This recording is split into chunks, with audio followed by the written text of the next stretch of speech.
state subpoena. So I know that at least some point she had notice, but our position would be, Your Honor, that we will not be responsible in any fashion for producing Miss Woods. Mr. Brooks talks to her on a daily basis. If he wants her here, he can produce her on Monday. Yeah, they ain't got to worry about that. So I just wanted to know, because I know a subpoena form was filled out. If I want her to be here, she gonna be here. I agree with So the just, state just that know that. She could certainly appear. It ain't even got to be no arrangement. All I got to say is come. She gonna come. That simple. Mr. Brooks, do you intend to call her as a witness?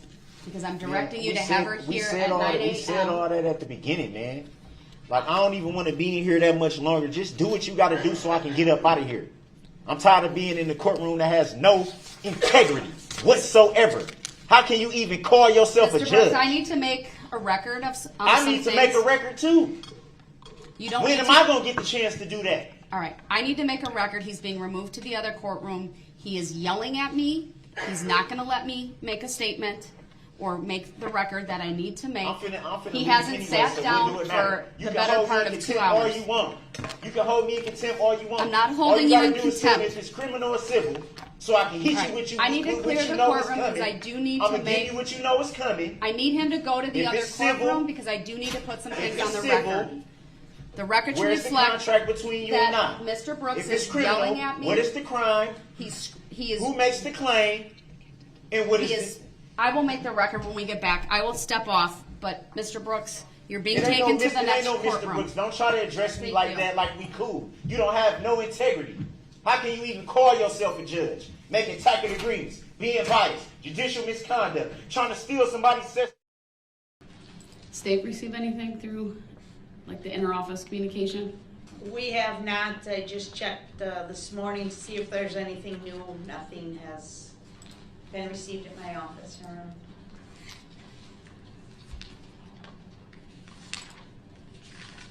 And I should say the clerical that was assisting me went to the mailroom to double check. So not only has it not made its way to the DA's office, it hasn't even made its way over to the mailroom. I can email the jail administrator to find out if there's anything in transit, if there's no objection from the parties, from the state. No objection. From you, sir? No objection. I definitely want those documents received if they obtain important information. You said you forwarded them to a staff member on Saturday? Yes. Do you know if that was morning, afternoon, or some other time? Maybe afternoon. And those are 2 ICF forms? Yep, one addressed to you directly and one addressed to the district attorney's office.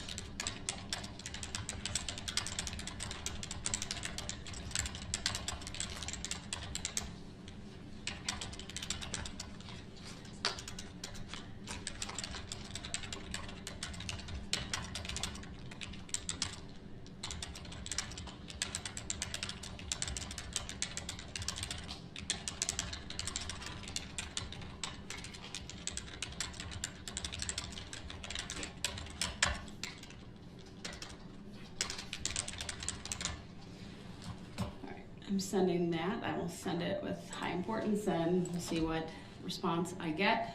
But I don't have anything. If you want to generally tell me the topic, we can cover it verbally. The topic is pertaining to exculpatory evidence. Some things were learned, and once they came to my attention, I felt the need to immediately address the court about this information. All right, what information make enough of proof for me, sir? The expert witness for the prosecution in regards to, I believe it was inspecting the vehicle, Officer Ryan Schultz. Question was asked of, did he know if there were any recalls on that vehicle? And I believe that a Brady claim should be visited because there were, in fact, recalls on that vehicle. In fact, there were recalls on the Ford Escape models from 2008 through 2010 in regards to the throttle body malfunctioning and causing the vehicles to accelerate and not being able to be stopped. There is a class action lawsuit where Ford Company were sued because of this, and those vehicles models from the year 2008 through 2010 were recalled. And that is very important information in regards to the vehicle in question being a Ford Escape 2010. This information is very easily obtained just by pulling it up, and you will see a class action lawsuit. Obviously, if it's a class action lawsuit, then it's pretty easy to. So what's your request, sir? My request is to find out if Officer Schultz knew, to find out if the prosecution knew that there was a recall on those vehicles, and in light of the fact that these vehicles were recalled because of this malfunctioning throttle body for I believe it's counts 1 through 73 to be dismissed. All right, what's the response from the state, if any? Thank you, Your Honor. As Trooper Schultz testified during his examination, consistent with our research, there are no active recalls listed for the Ford Escape. As Trooper Inspector Schultz noted during his testimony, that Ford listed an extended warranty for the throttle body on the Escape. The warranty was extended to 10 years of age and 150,000 miles. The Escape is more than 10 years old and has more than 150,000 miles. Also, he noted specifically in his report that he did not note any defect in the throttle body as previously described in this report. There was no recall in the throttle body. NHTSA did do an investigation into allegedly defective Ford throttle bodies, which would have impacted this year. Basically, the electronic throttle body failures would have resulted in engine stall or surge while entering traffic from a stop position or while driving at highway speeds, neither of which I believe occurred here. Further, Inspector Schultz would testify that that does not prevent the brake from working. So if this had been activated on this car, which it was not, but if it had been, and this defendant would have pushed down on the brake, it would have stopped the car. Further, if this was a problem, there would have been the malfunction indicator lamp or the wrench light would have been illuminated, as Trooper Schultz or Inspector Schultz testified when he started the vehicle and checked the indicator lights. None of them were lit. Further, if there was this, he would have observed material buildup on the commutator. There was no such buildup observed. There were no problems with the throttle, electronic throttle body. That was part of his report.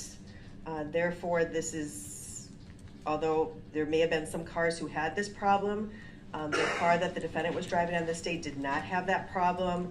That was testified during the vehicle inspection. The defendant had the opportunity to cross-examine Inspector Schultz with regard to that. And again, in running the defendant's mom's VIN number through NHTSA, National Highway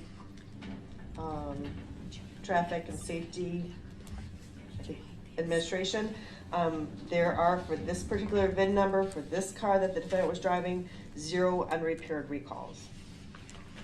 So it's a mood issue. I don't believe it's a big issue, and I actually have, the report should be in the mailroom as we speak. I had everything, sent over priority mail, the actual, information about the class action lawsuit, the actual information about the recalls for those models, like I said, 2008 through 2010. Now, in all fairness, Your Honor, that's why I was asking for a Brady claim on this. Seeing as how when vehicles are purchased from the manufacturer, they're still sold as is. There would be no way to know that there's anything malfunctioning with the vehicle until it actually happens. And seeing this a class action lawsuit, no one would sue the Ford company if there weren't malfunctioning vehicles. There would be no class action lawsuit if these vehicles were not malfunctioning. And I believe with that, like I said, the information is easily obtainable. I should have the information in the mailroom right now, that you can readily view this information about the class action lawsuit, about the recall on. It wasn't just the 2010 model in question, it was 2008 through 2010. The information about the malfunctioning pertains strictly to the throttle body. Let me address your claim, sir. So, not trying to cut you off, I don't need the specifics about a class action, because as it relates to this case, the fact that there's a class action would not mean there's a Brady violation by the state. In fact, you even indicate it was readily known and something you were able to find out. I'd further note that you had a full and fair opportunity to cross-examine the inspector regarding his mechanical inspection. It's not new information. And more importantly, as it relates to this particular vehicle, based upon the testimony of Inspector Schultz, it's speculative as to whether this vehicle would be impacted, number one, by the class action, and number two, any throttle body problems. Because again, there was a full inspection. That report was provided to you. He testified on direct examination about there being no active recalls, and more importantly, he testified about what impact the throttle body would have and what he would expect to see if there were any issues with it. I am aware that the ICF, I did receive an email, it's one page with what you said. I have to turn my head, I gotta figure out how to flip it. So give me a second. Okay. Just for the record, Your Honor. Hold on, let me finish my record, okay? So I'm gonna turn, because it's the only way I can read it. It says, your ICF says the state's expert witness who did the inspection on the vehicle in this incident needs to be recalled no later than Wednesday. I just learned of some information that is extremely vital. I understand the information that you're providing me, but again, you had a full and fair opportunity to cross-examine this witness. This information was apparently well known. I'd also note the vehicle's registered to your mother, and from my understanding of recalls, I think what is common knowledge is that a registered owner would receive information regarding the recalls and what to do, and presumably she would have provided that information to anyone operating that vehicle or taking care of it. We have none of that information before us by way of fact or even an offer of proof that even she received that information and did nothing with it, or whether anyone else who operated that did anything with it or not. The bottom line is there is absolutely no Brady violation by the state. This is not the type of information they would have been required to turn over. And from my understanding and review of Exhibit 83, what's important to this case is that the mechanical inspection specifically looked at that issue nonetheless and found that as to this particular vehicle, there were no issues with that would have impacted the mechanical function during the incident in question. I'll accept the state's offer of proof as to what would have been the issues based upon the information provided. And again, without anything further from you by way of your offer of proof, I can't make a finding, number one, that there's a Brady violation, and number two, that the information you seek to cross-examine him on would have any impact whatsoever. So I'll deny the request to dismiss the case, and I'll deny the request to recall this witness. Your Hold Honor. on. Let me have the state just make their statement. I'll give you the last word on it. Go ahead. The Inspector Schultz's mechanical inspection report was provided to the defense on April 29th, 2022. I noted that when the defendant was cross-examining Inspector Schultz, he did have the report in front of him, and it was asking questions directly related to information contained in that report. All right, go ahead, Mr. Brooks. When you spoke to the owner of the vehicle, that's who gave me the information. My mother gave me the information of this. I had no knowledge until she told me. And that's how I came into the information. And she was the one that said, I'm gonna send you all the information that you need so you can present it to the court. So I understand that, sir, but your request information. is not timely.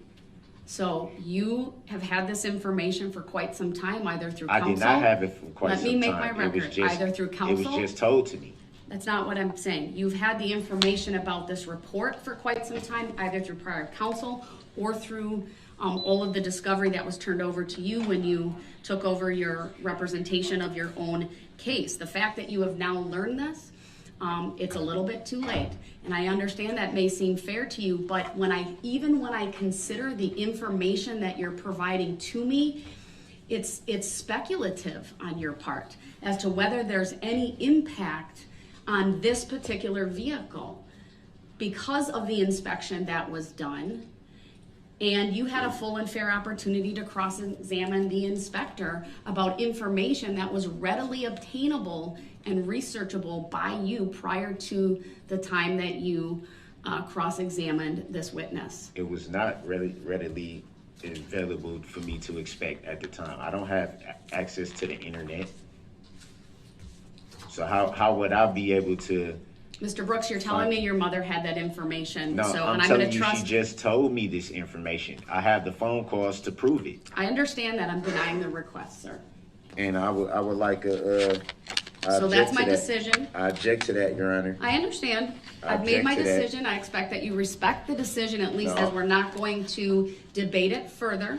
Yes. I now have the It needs to be- ICF, it the needs to one be for the state to be addressed, Your provided Honor. to the state. It Madam needs to Clerk, be I just gave addressed. that to you. All right, so I Mr. Brooks, in respectfully light of object. that, I respectfully object, Your Honor, and request the legal reconsideration of your ruling, Your Honor. it's denied. The request for reconsideration is denied. There's no legal basis for me to do I that at this point. respectfully reject that ruling and take exception to that ruling, Your Honor. All right, Mr. Brooks, we need to keep going. For the record, may I request a legal or factual basis for your ruling, Your Honor? I provided an oral ruling today. The record stands, sir. For the record, may I respectfully request a written judicial finding of facts and conclusion of law on this issue? Your request is denied. For the record, may I respectfully move for an interlocutory declaratory appeal of this matter? I wouldn't be the one you would make that request to, sir. So I For the can't record, may I answer that move yes to or stay no. these proceedings until the instant matter is adjudicated by a court of competent jurisdiction? That request is denied. Based on what law or fact, Your Honor? The request is denied. Based on what law or fact, What, Your Honor? any other requests, sir? I'd like to move on. Based on what law? There's no Or legal fact. basis that you've stated for me to do that, sir. It has been, Your Honor. The request is denied. The request is not a proper motion. There's no legal support for the motion. There's no factual support for the motion, so it's denied. For the record, it appears that this court is acting in contempt of the law, Your Honor. Can you show me how or where this court is following the law of respect in this matter? That's a very vague statement, sir. There's no legal relief that you're claiming. There's no motion before the court based in law or fact. So this court cannot address that last statement of yours. Your Honor, with all due respect, I would like a motion for finding a fact. Denied. Under what law and fact? I made an oral ruling, sir. There's no requirement I do so in writing. So you're denying a legal, denying a motion for finding a fact. I am. So how do I know what you're doing is legal, Your Honor? All right, Mr. Brooks, we're going to move forward. At this time, I want to... How do I know that this is legal, Your Honor?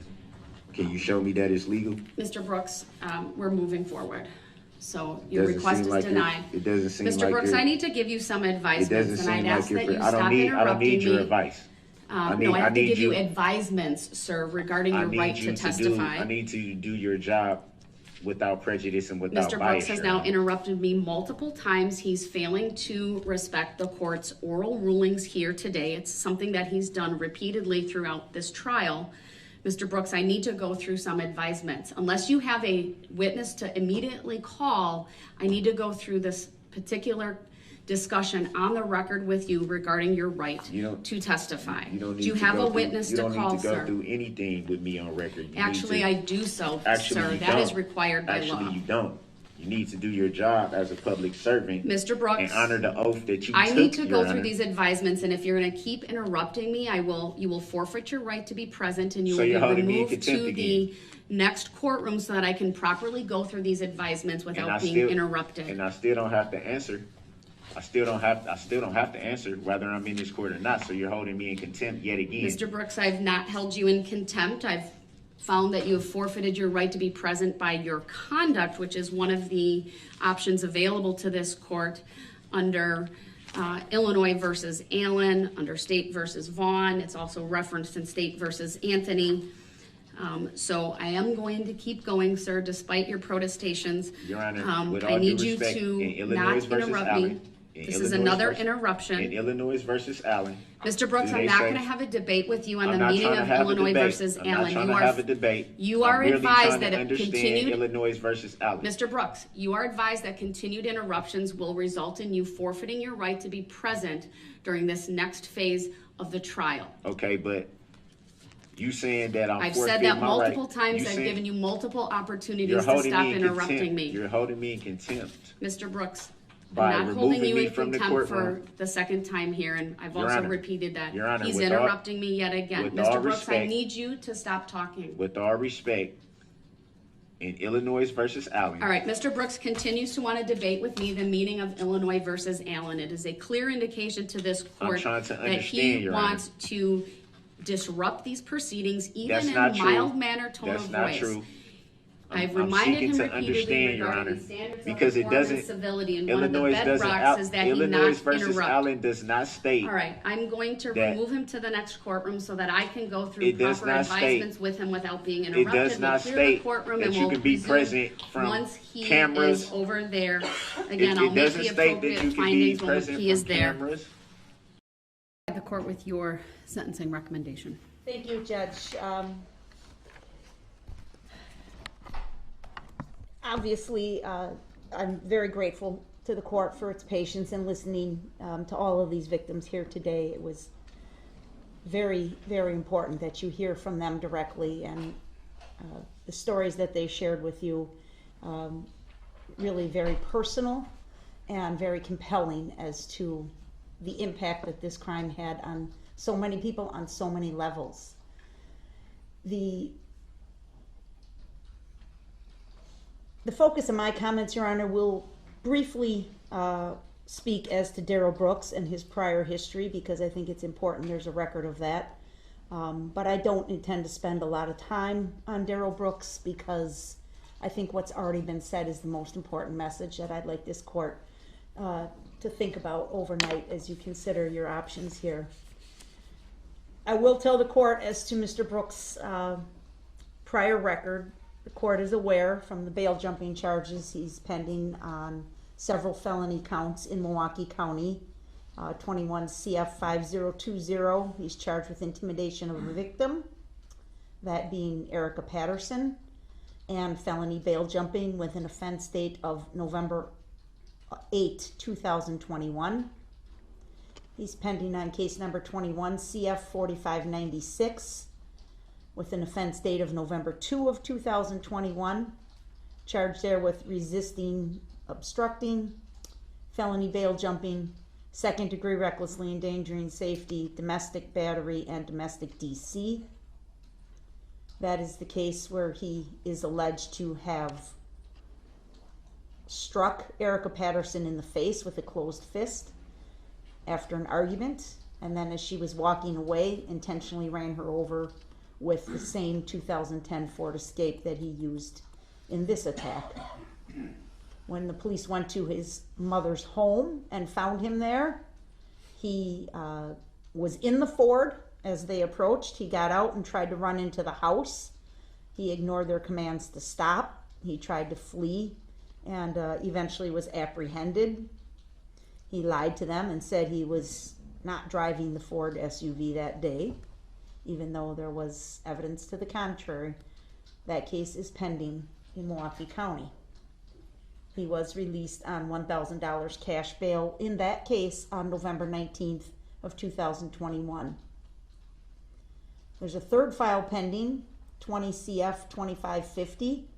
The charges are 2 counts of second degree reckless use of a weapon, felon in possession of a firearm. The date of violation is July 24, 2020. He was released on cash bail in that case in March of 21. In that case, the allegation is that he got into a fight with his nephew, and as his nephew was leaving the area, the defendant fired 1 shot from a handgun toward the vehicle that his nephew was in. The vehicle was occupied by 1 other person, and therefore he was charged with 2 counts. The next day, he was taken into custody, and a loaded Beretta 9mm handgun was located just a few feet away from him. That handgun had previously been reported stolen. I believe he has court on those files later this week in Milwaukee County, Your Honor. As far as convictions are concerned, there's a 2012 conviction from May 15th, 2012. Resisting obstructing misdemeanor in Milwaukee County, sentenced to 37 days jail consecutive to any other sentence. 4/23 of 2012, there were 2 files disposed of in Milwaukee County. One of them charged misdemeanor bail jumping and possession of marijuana. He was sentenced to 180 days in the House of Correction on both counts concurrent. There was another file for felony possession of THC as a second or subsequent offense. He was also sentenced to 180 days in the House of Correction for that file. I'm sorry, what was the conviction for? Felony possession of THC as a second or subsequent offense. Thank you. On April 30, 2010, he was convicted in Wood County of strangulation/suffocation with other charges for battery and criminal damage to property dismissed and read in. There was a withheld sentence for 3 years probation. Ultimately, it was revoked in 2011, and he was sentenced to serve 11 months jail. 2009 conviction from Manitowoc County for misdemeanor obstructing, sentenced to 2 days jail, time served. 2005 conviction from Langlade County. Actually, it was a county ticket for disorderly conduct. He never paid the fine on that, so he ultimately served 30 days jail. 2003 conviction in Milwaukee County for resisting obstructing, 20 days in the House of Correction. 2002 conviction, Milwaukee County, felony possession of THC, second or subsequent offense, 50 days in the House of Correction.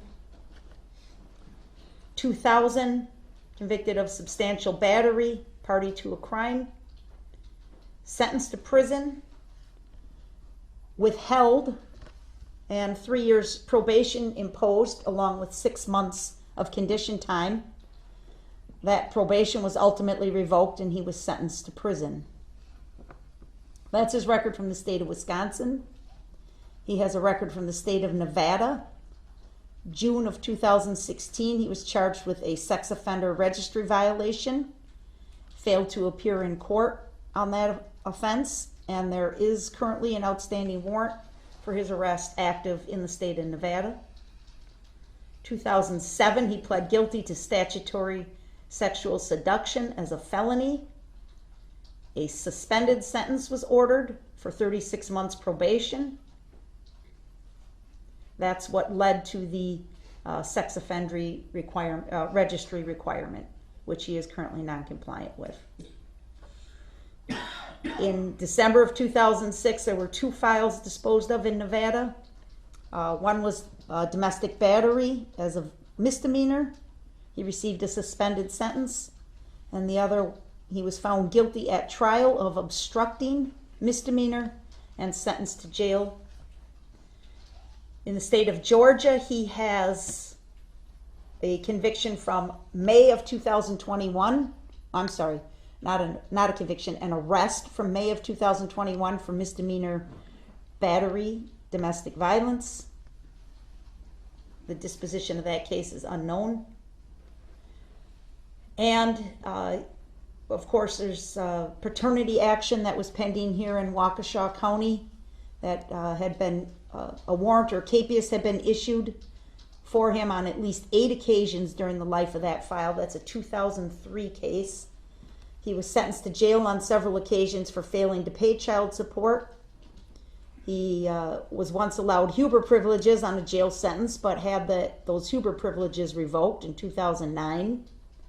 Most recently, there was a warrant issued in August of 2021, and Judge Maxwell signed an order to lift a stay of a 120-day jail sentence.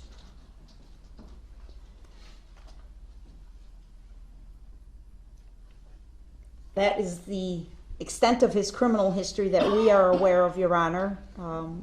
I think it's very plain on its face. He's a lifelong criminal.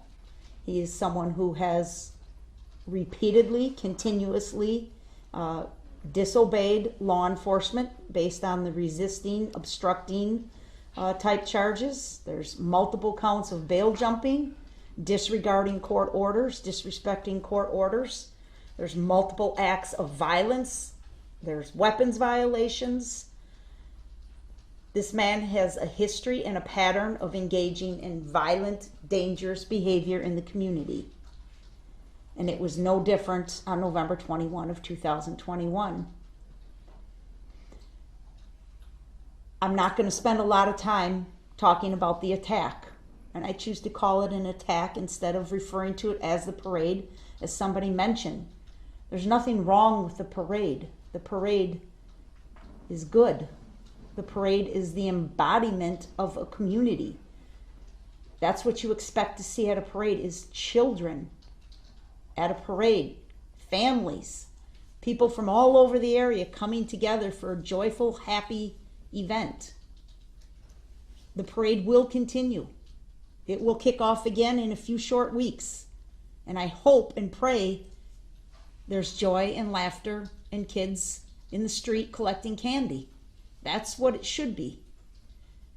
So I'm not going to refer to this case as the parade. I'm going to refer to it as what it was, an attack.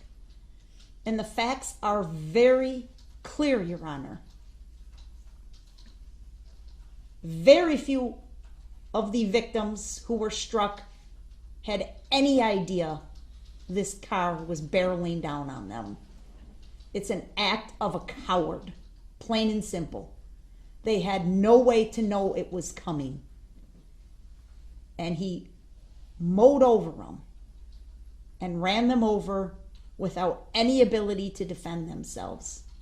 What is so offensive about this conduct, Your Honor, is obviously the violent nature of it, but even more so, the defendant's conduct and behavior in this court, his complete lack of regard for the decorum of the court, the respect of the court. And I don't mean you personally, of course you deserve that as well, but I mean for the sanctity of the court, the courtroom, the process that we as Americans respect and treasure and protect for well over 200 years, and he can't engage in the most civil behavior as being quiet when another person speaks. Many, many people came into this courtroom over the course of the trial and the proceedings. Every one of them was able to sit and obey the court's order. If you asked them to stand up, they'd stand up. If you asked them to sit down, they'd sit down. If you told them court's in session, be quiet, they all would. Everyone was able to do that except Darrell Brooks.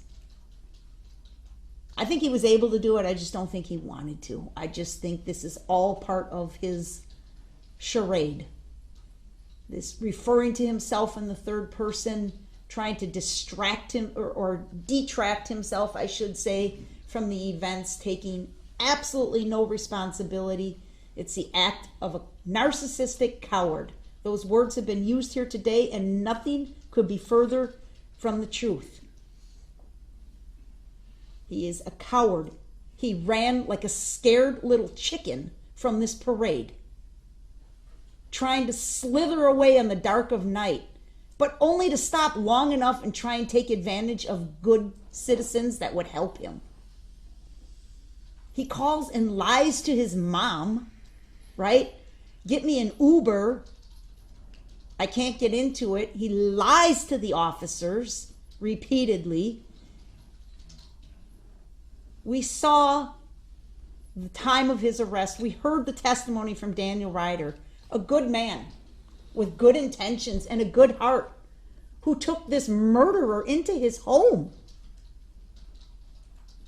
and held him there long enough for the police to come and take him away without any knowledge whatsoever of what had gone on. He takes advantage of everyone. He's extremely manipulative.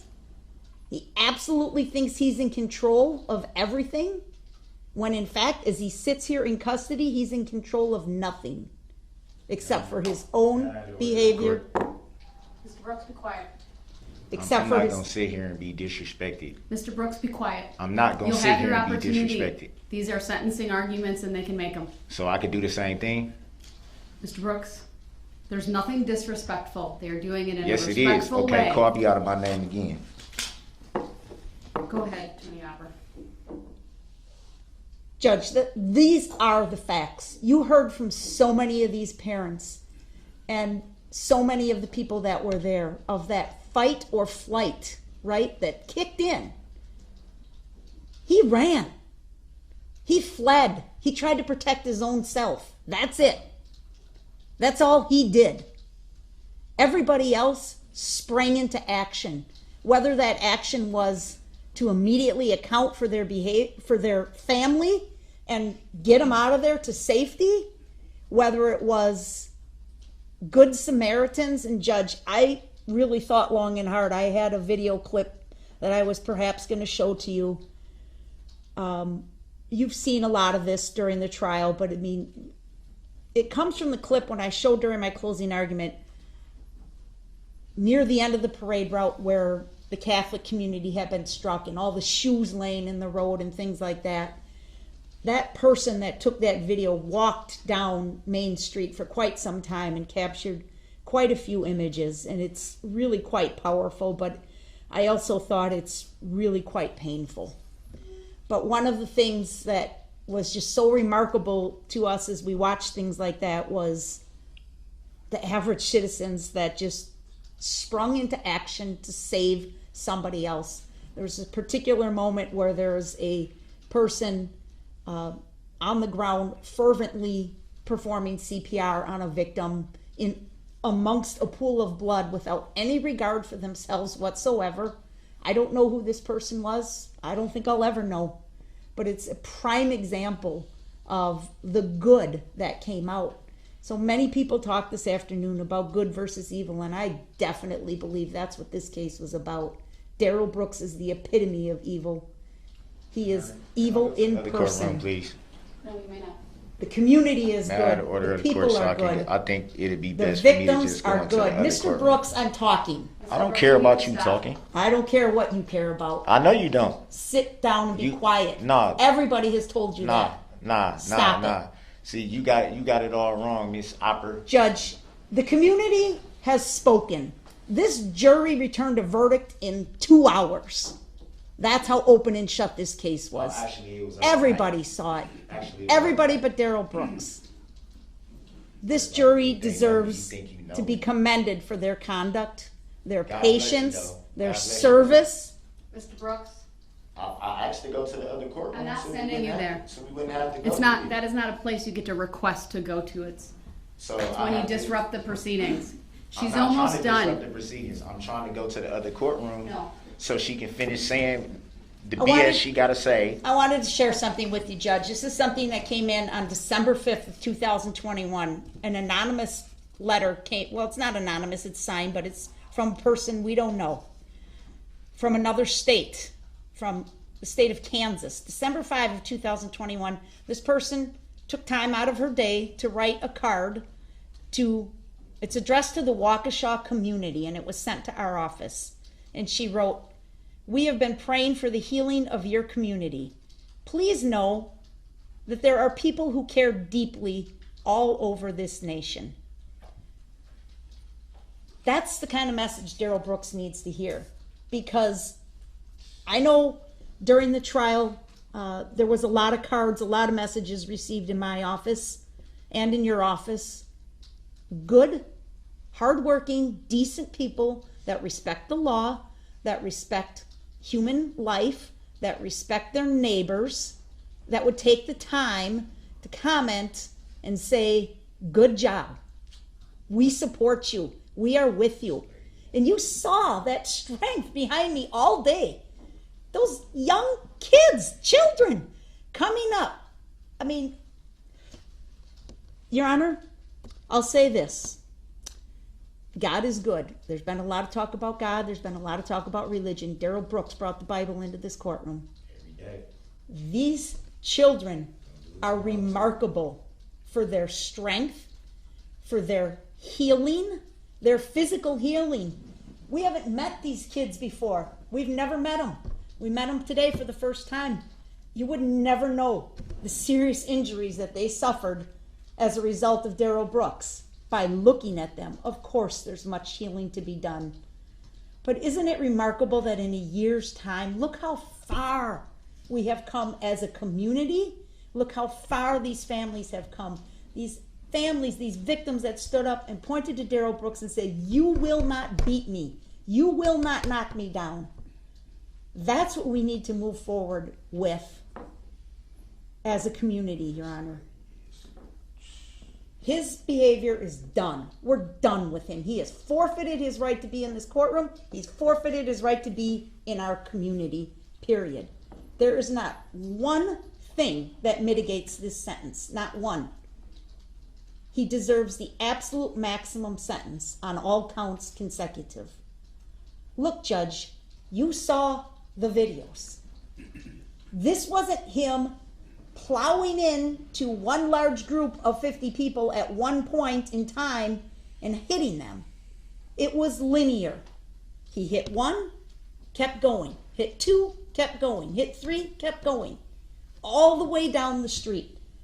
That's consecutive sentences, Your Honor. That's intentional, willful, volitional conduct that warrants consecutive sentences stacked one on top of the other, just as he stacked victims up as he drove down the road in complete disregard for any other person whatsoever. We kept the kids out of the courtroom in the trial, Judge, but boy, it's impactful to listen to them today and realize this isn't just, victim GG. This is a child that you willfully ran over with a 3,000-pound vehicle, as so many people so adeptly observed. Police officers, first responders, the medical professionals. It's kind of weird, Judge, because we're coming up on the anniversary, of course, and we're coming up on the weekend before Thanksgiving, which is a weekend that a lot of people pay attention to on the calendar because here in good old Wisconsin, it's deer hunting season. It's a lot of families going out, starting their Christmas activities, Christmas festivities, Christmas shopping, whatever it is. So it's kind of that kind of a weekend that comes around every year that on its own, it's not a holiday, it's not really a known day, but we all know that first weekend before Thanksgiving and what it brings. We all look forward to maybe a short work week, spending time with family, getting together, and here it comes, and it's the anniversary of this attack at the hands of Darrell Brooks. But we're going to have an ability to move on from that. We have the ability, we have the tools as a community, Your Honor, to do that. And that's definitely because of everyone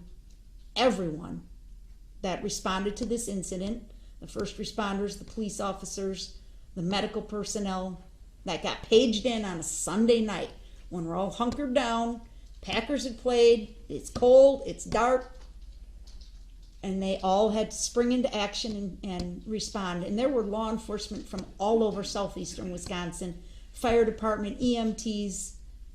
No one paused, no one hesitated for a second. They just came and helped. And I think that's something that our families, our community can build on as well, Your Honor, to say evil is easily overcome here. Darrell Brooks deserved to be locked up for the rest of his life. He cannot be trusted ever, ever again.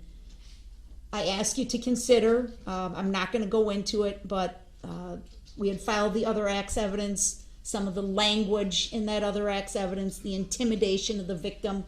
It played out repeatedly in this courtroom. He tried to intimidate you. He tried to intimidate me. He tried to intimidate the witnesses. He tries and tries and tries, but he fails.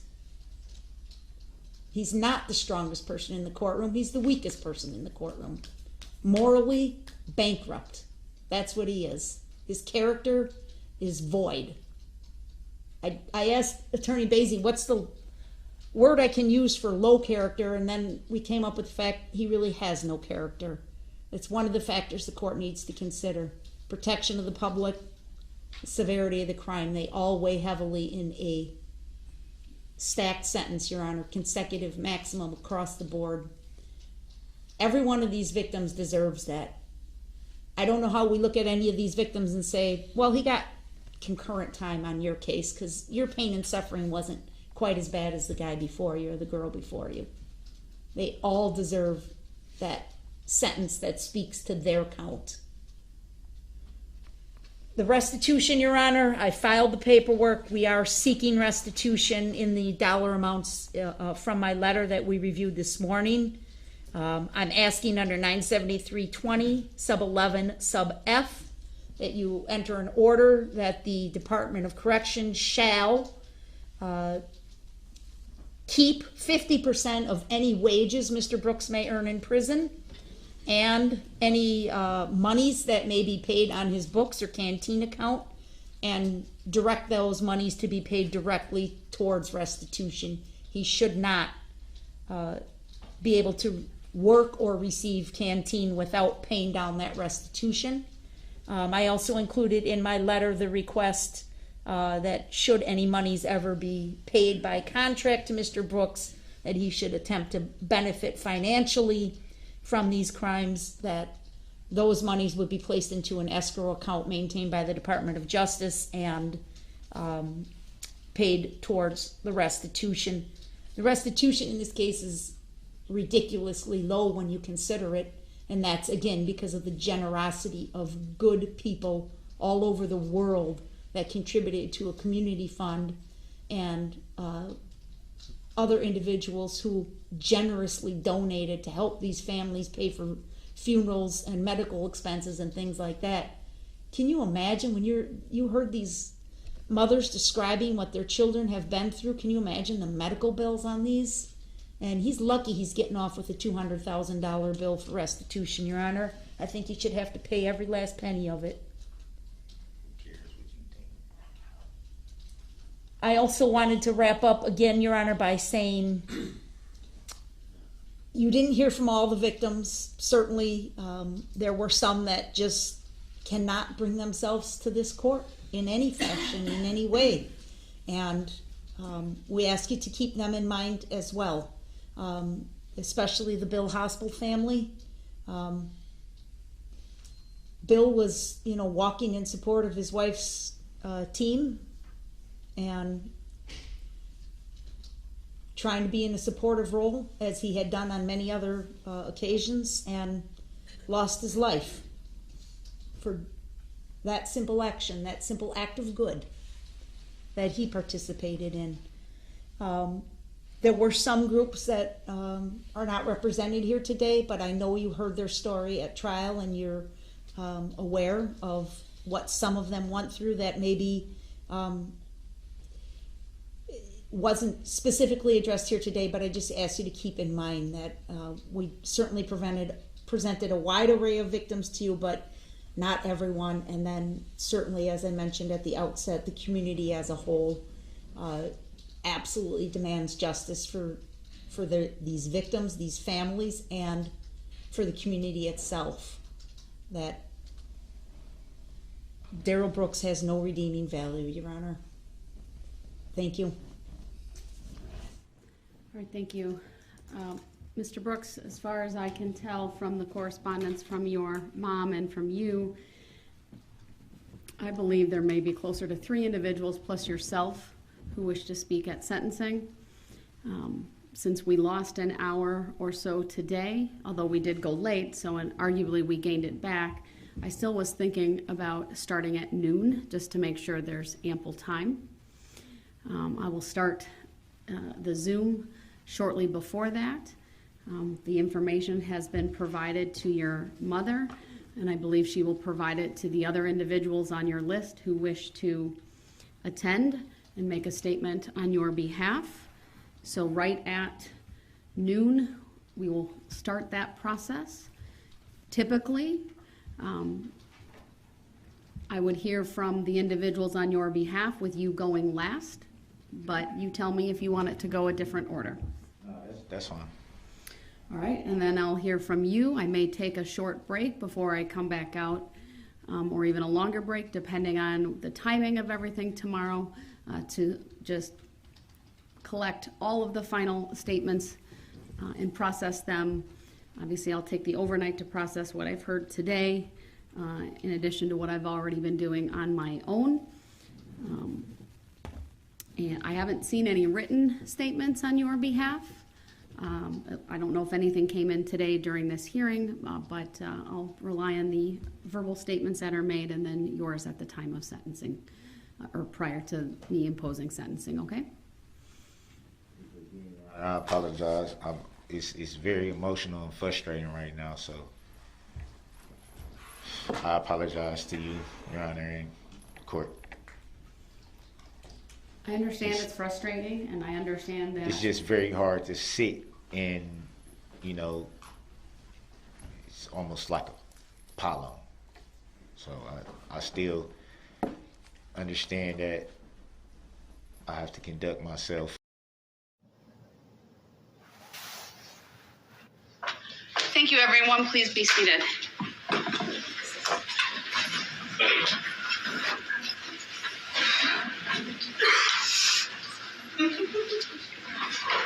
All right, we are back on the record in State versus Brooks. Appearances are as they were before. I want to give you all a little bit of my roadmap for my remarks here today and what will ultimately conclude with the sentencing. I'm going to start with a review, frankly, of Mr. Brooks's NGI plea. Now, I didn't wasn't going to start out doing that. But I feel compelled to make a record of certain things in light of many of the statements that were made here today by Mr. Brooks and his family. Following that, I'm going to talk about the case, the strength of the case, the witnesses and evidence that was presented, and some of the things that really impacted me throughout that time, and throughout the nearly 4 weeks of trial. Then I will spend some time talking about the victims, their victim impact statements, and again, things that have stood out here to me. I cannot comment on all of the victim statements that have been made, but there are a few that I do want to highlight. And then ultimately, go through the sentencing factors. Because all of these things I'm going to talk about relate to those factors, which in Wisconsin, there are 3 primary factors: the seriousness of the offense, the need to protect the public, and the character and rehabilitative needs of the defendant. So I want to start sort of near the end of all of the remarks over the last couple of days, and that is with my thoughts on Mr. Brooks and his mental health. I'm not here to debate that you have had a history over time of intersecting with the mental health agencies, and that you may have in your history trauma, emotional pain, and things of that nature. I have read through not 1, not 2, not 3, but 4 reports from experts, people who are well known in this field of what we call forensic psychology and psychiatry, individuals who have an expertise in evaluating a plea of not guilty by reason of mental disease or defect. Because I don't want there to be any doubt in my sentencing here today that I've considered that. But I also don't want there to be any doubt that somehow this trial was missing something. Because the fact is, Mr. Brooks entered a special plea of not guilty by reason of mental disease or defect in the early summer, maybe late spring of this year. And this court ordered 3 court-ordered evaluations, and the state retained an expert to also review the issue. Whether the defense team at that point ever hired anyone, they are not required to disclose that. I don't know, but I have 4 well-known doctors who have written this court based upon the orders that were made, or one doctor being retained. And these are reports that are thorough. One report is 24 pages. Another is more of a summary. It's 8 pages. Another is 26 pages. And then another is 12. And they look at the discovery information, so police reports, videographic evidence, things of that nature. They have access to any mental health related records from prior stays or things like that. They look at a history. They meet with Mr. Brooks. I've referenced this in the past when competency wasn't so much raised by any of the parties here, but during the trial, there was, as Attorney Opper wanted to make a record one day of Mr. Brooks's competency. And I will restate what I stated at that point. I have absolutely no doubt that Mr. Brooks is competent. I'm obviously well-versed in the legal standard, but that is not something that this court was frankly ever concerned about at any point in time. I know that his attorneys, when he had attorneys, never raised the issue. And it was really only after the trial began that that issue was raised, I think, by the public based upon what they saw. But Attorney Opper, like myself, had the benefit of having reviewed each and every one of these examinations. And I'm not going to spend a lot of time, but I think it's important because it goes also to Mr. Brooks's character, which is one of the things that this court must consider along with his rehabilitative needs. And I'm going to read parts of these evaluations so that you all understand the information that I have and why it is my opinion that mental health issues did not cause him to do what he did on November 21 of 2021, and frankly did not play a role. That's not to say that he wasn't diagnosed with something. I've referenced this previously, but that's an antisocial personality disorder. And this is what one of the reports has to say. They've looked at one doctor indicated that there was available evidence to sustain a diagnosis of cannabis abuse, intoxication, antisocial personality disorder, adjustment disorder with mixed disturbance of emotions and conduct. And the reports go on to describe what those things are and that they may qualify as an abnormal condition of the mind substantially affecting mental or emotional processes, and thus as a mental disease or defect as broadly defined by the Wisconsin jury instructions, and that's at least as to the adjustment disorder. Cannabis abuse or intoxication would not. The diagnosis of antisocial personality disorder, and this is what the doctor said, reflects converging support of an underlying characterological disorder versus a major mental illness. In Mr. Brooks's case, I would note his history of disregarding the rights of others and conforming to societal norms, including in the forms of multiple acts of violence beginning in his youth, contacts with the criminal justice system, lack of remorse as indicated by being indifferent, rationalizing, etc. The doctor goes on that it's her understanding that this characterological condition would not qualify as a mental disease or defect as defined by the applicable statute, which also specifies that mental disease or defect does not include an abnormality manifested only by repeated criminal or otherwise antisocial conduct.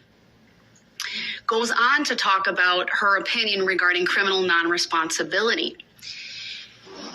And the examiner rendered an opinion to a reasonable degree of professional certainty that there was not support for the defendant's special plea, that the facts at hand do not sustain a conclusion to a reasonable degree of professional certainty that because of symptoms of a mental disease or defect, Mr. Brooks was rendered to lack substantial capacity either to appreciate the wrongfulness of the alleged misconduct or conform his conduct to the requirements of the law at the time in question.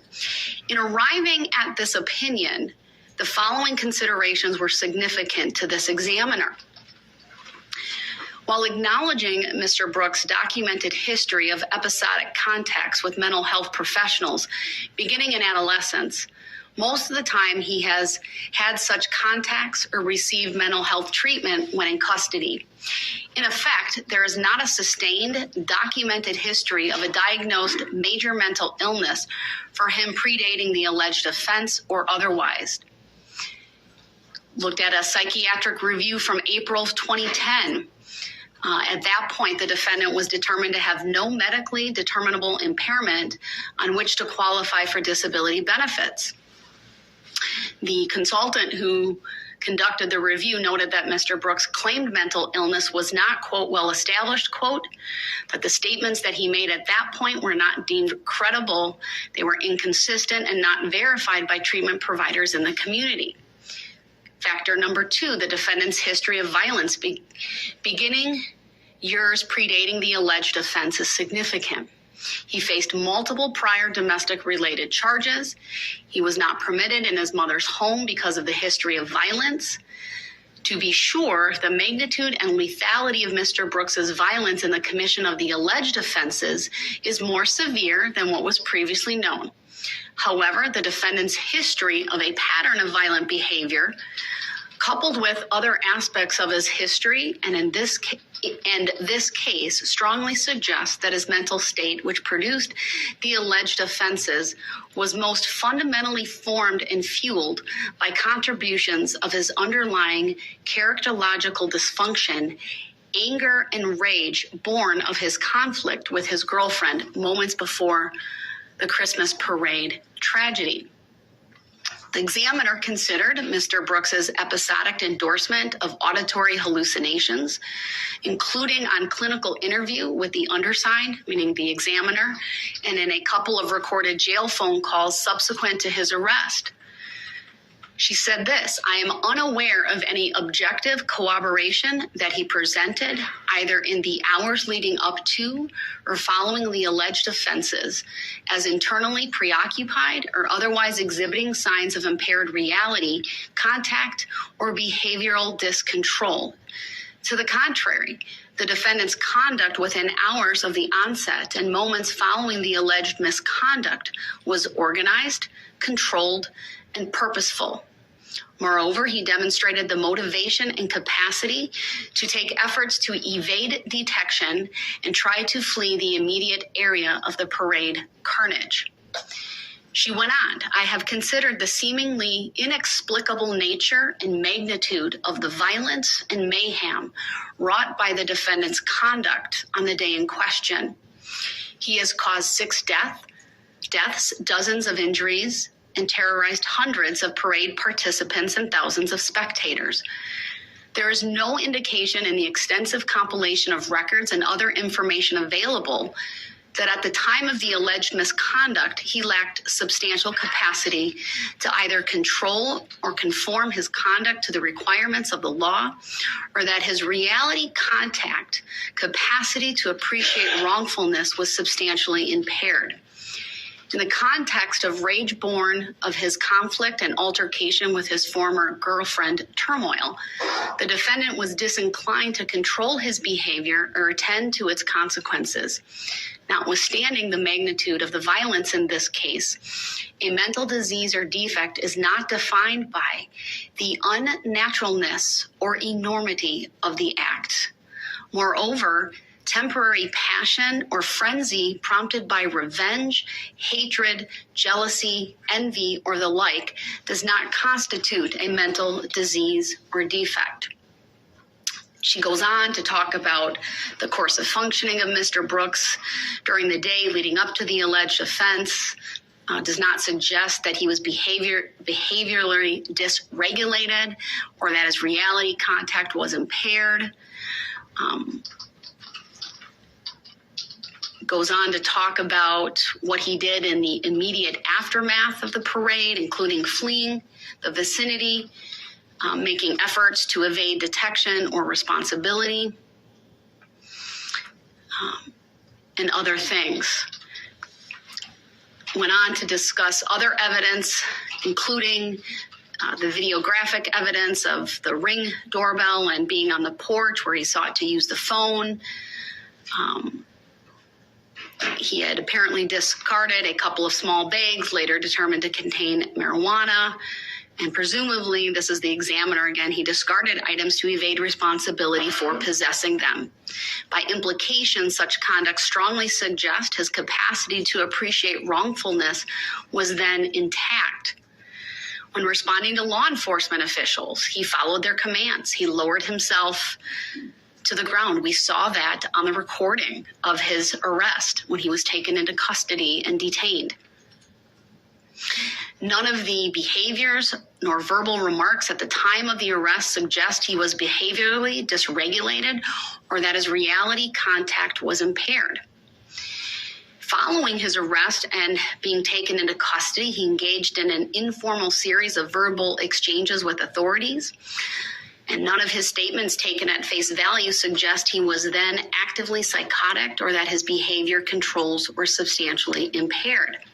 She then goes on to talk about the Mirandized statements. This court personally watched every minute of that interaction with Detective Carpenter and Detective Stern, along with the one from the night before, which was at the hospital within hours.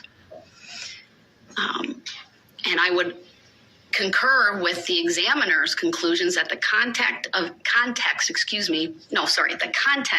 of his initial statements to authorities included multiple efforts to deceive or mislead. He changed his story multiple times, including he initially denied being in Waukesha the prior Saturday. He initially asserted he traveled to Waukesha on the day in question in a tan Kia with a friend. He initially asserted his mother did not own a vehicle, though later acknowledged as much, and that he used it from time to time. Other changes in his story over the course of his statements and the nature of them further suggest that he was making active attempts to evade detection or responsibility. By implication, such behavior strongly suggests that his reality contact was then intact. When he was shown photographs of driving in the SUV into the parade route, he indicated it was not him. And this is again the examiner. With the police. She's noting the police contact. It was not until Mr. Brooks was in the booking area of the Waukesha County Jail that he displayed some emotion, and this was to, I believe, Detective Stern, where he said, "I didn't mean to kill nobody." Such a remark indicates an awareness of the consequences of his actions and runs counter to a conclusion of an exculpatory mental disease or defect. There's other criteria or other factors. I'm not going to read them all. That was probably one of the more comprehensive explanations of why that examiner did not conclude that there was support for the special plea of not guilty by reason of mental disease or defect. All four examiners shared similar observations. Certainly their conclusions were that there was not support for the special plea.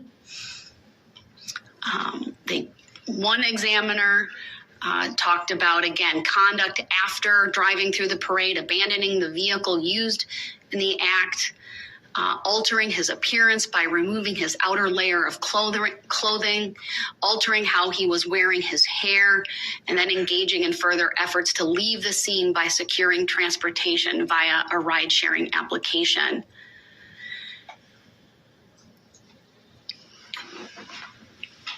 This particular examiner went on to say, while he essentially, meaning Mr. Brooks, disclaimed any memory of those actions and could therefore not explain them, such behaviors strongly suggest an awareness of wrongdoing and a desire to avoid detection.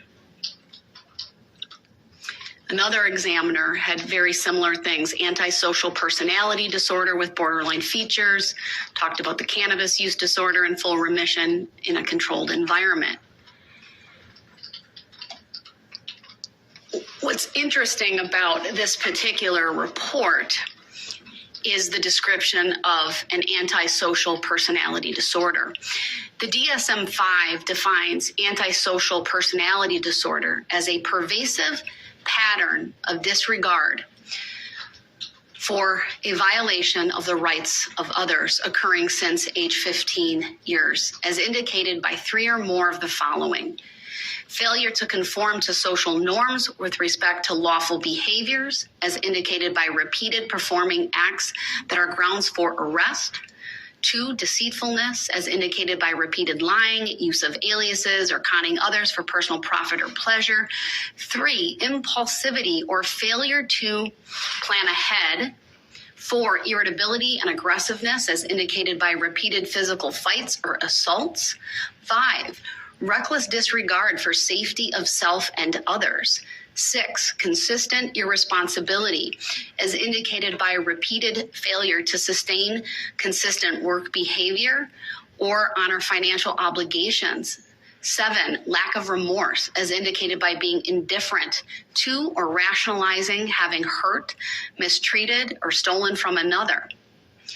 In addition, the individual is at least 18 years old and there's evidence of a conduct disorder prior to the age of 15. This examiner noted Mr. Brooks meets nearly all of the symptoms described above because he has exhibited a long-term maladaptive pattern of behavior involving a disregard for and violation of the rights of others, beginning in childhood and continuing through adult life. The borderline features reflect a general inability to sustain healthy relationships with others, including his domestically violent relationship with victim PPP. That examiner goes on with further analysis and conclusions, again finding that there is not support.